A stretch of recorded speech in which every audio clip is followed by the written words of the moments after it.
ایک روز حضرت سلیمان علیہ السلام نے سب پرندوں کو حکم دیا کہ میرے دربار میں آ کر اپنا اپنا کمال بیان کریں. ہر پرندہ بتائے کہ اس میں کیا کیا خوبی ہے، کیا کیا کمال ہے. سیدنا سلیمان علیہ السلام کے حکم پر سارے پرندے جمع ہو گئے، حاضر ہو گئے. سب اپنا اپنا کمال بیان کرنے لگے، سب اپنی اپنی خوبیاں بیان کرنے لگے. جب ہدہد کی باری آئی تو اس نے کہا، حضور مجھ میں کمال یہ ہے کہ میں چاہے کتنا اونچا اڑتا ہوں اور زمین سے کتنی ہی دور ہو جاؤں، حضور میری نظر اتنی تیز ہے کہ میں میلوں دور اوپر سے نیچے زمین کے ذرے ذرے کو دیکھ لیتا ہوں. اور حضور سب سے بڑا کمال یہ ہے کہ نہ زمین کی ہر چیز کو دیکھ لیتا ہوں بلکہ زمین کے اندر جہاں پانی ہو میں وہ بھی دیکھ لیتا ہوں. اور حضور سب سے بڑا کمال مجھ میں یہ ہے کہ اوپر پرواز کرتے کرتے نیچے پانی کا ذائقہ بھی چکھ لیتا ہوں، پانی کا ذائقہ بھی معلوم کر لیتا ہوں کہ پانی میٹھا ہے یا کڑوا ہے. حضور یہ ہے میرے اندر خوبیاں. کہنے لگا، حضور آپ مجھے اپنے ساتھ رکھا کیجئے. آپ اپنے تخت پر تشریف فرما کے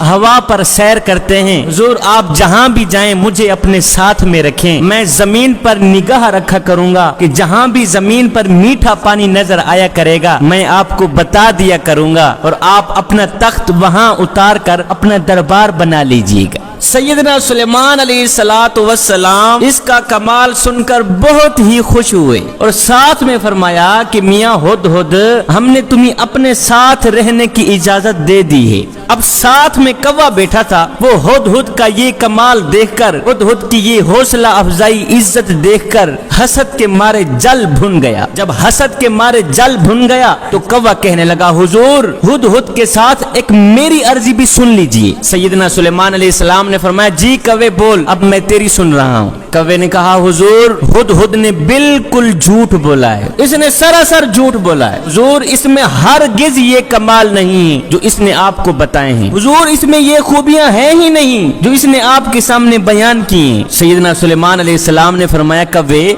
وہ کیسے؟ کوے نے کہا، حضور اتنی دور آسمان پر اڑتے ہوئے اگر یہ زمین کی سطح کی چیزیں بلکہ زمین کے اندر کی چیزیں بھی دیکھ سکتا ہے تو اس سے پوچھا جائے کہ یہ پھر شکاری کے جال میں کیوں پھنس جاتا ہے. حضور اتنی دور آسمان پر اڑتے ہوئے اگر یہ زمین کی سطح کی چیزیں دیکھ لیتا ہے پھر اس سے پوچھا جائے کہ یہ شکاری کے جال میں کیوں پھنس جاتا ہے، کیا شکاری کا جال اسے نظر نہیں آتا؟ حضور یہ جھوٹ بول رہا ہے. اگر یہ اتنی تیزی سے دیکھ لیتا تو شکاری کے جال کو دیکھ کر شکاری کے جال میں ہرگز نہ پھنستا. حضور جال کے اندر جو دانا پڑا ہوا ہوتا ہے یہ اس دانے کو کھانے کے لیے کود پڑتا ہے، اسے یہ نظر نہیں آتا ساتھ میں جال بھی ہے. حضور اگر یہ اتنا ہی با کمال ہوتا تو اسے دانے کے ساتھ ساتھ جال بھی نظر آ جایا کرتا. یہ سن کر سلیمان علیہ السلام مسکرا پڑے.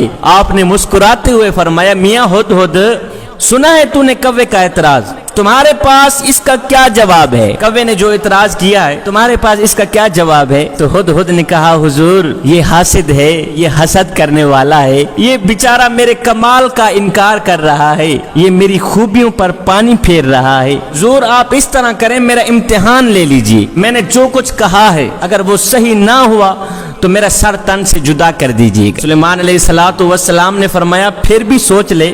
ہدہد کہنے لگا، حضور نظر تو واقعی میری تیز ہے، اس میں کوئی شک والی بات نہیں، میری نظر بہت ہی تیز ہے، جو میں نے کہا ہے بالکل سچ کہا ہے. لیکن جب اس پر قدرت کا پردہ پڑ جاتا ہے، جب اس پر تقدیر کا پردہ پڑ جاتا ہے، جب ان آنکھوں کے اوپر تیزی سے کام کرنے والی نظروں کے اوپر تقدیر کا پردہ آ جاتا ہے، ہے حضور جب تقدیر کا پردہ آ جاتا ہے پھر مجھے جال نظر آتا ہی نہیں. حضور اس حاسد کو میرے کمال پر اعتراض کرنا تو سوچا لیکن اس کم بخت نے تقدیر کی حقیقت نہ سمجھی. حضور جب مقدر ہار جاتا ہے، جب نصیب ہار جاتا ہے، جب تقدیر ہار جاتی ہے تو پھر مجھے دانا تو نظر آ جاتا ہے، مجھے جال نظر نہیں آتا اور میں جال میں پھنس جاتا ہوں. جوانو، انسان کی تقدیر میں جو کچھ لکھا ہے وہ ہو کر ہی رہے گا. انسان لاکھ تدبیریں کرتا ہے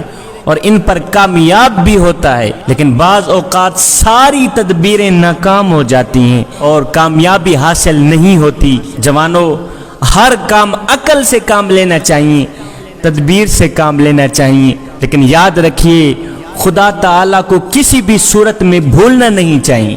ہزاروں تدبیروں کے باوجود بھی بعض نتیجہ جو الٹا نکلتا ہے، یہ انسان کے لیے ایک تنبیہ ہے کہ تم اپنی عقل اور تدبیر پر ہی بھروسہ نہ رکھنا۔ یاد رکھنا ایک طاقت ایسی بھی ہے جو تمہاری تمام تدبیروں کے ہوتے ہوئے بھی تمہیں کامیاب نہیں ہونے دیتی، اور وہ طاقت ہے خدا کی طاقت۔ دیکھیے آج ہوائی جہازوں کے، ریلوں کے، بسوں کے جو حادثے ہوتے ہیں، ان مکمل تدبیروں کے باوجود بھی، ان مکمل انتظامات کے باوجود بھی جو حادثے واقع ہو جاتے ہیں، بحری جہاز ڈوب جاتے ہیں، ہوائی جہاز گر جاتے ہیں، ریلوے ٹکڑے ٹکڑے ہو جاتی ہے، یہ سب باتیں اس بات کی دلیل ہیں کہ ایک ہستی سب سے بلند و بالا اور سب سے بڑی طاقت والی بھی ہے، جو ان تدابیر کے ہوتے ہوئے بھی جو چاہے وہ کر سکتی ہے۔ اب اس حکایت سے ہمیں یہ بھی معلوم ہوا کہ کوا ایک حاسد جانور ہے، حسد کرنے والا جانور ہے۔ یہ کسی صاحب کمال کا کوئی بھی کمال سن کر جل بھن جاتا ہے، اور اسی طرح جو لوگ انبیاء علیہم السلام کی،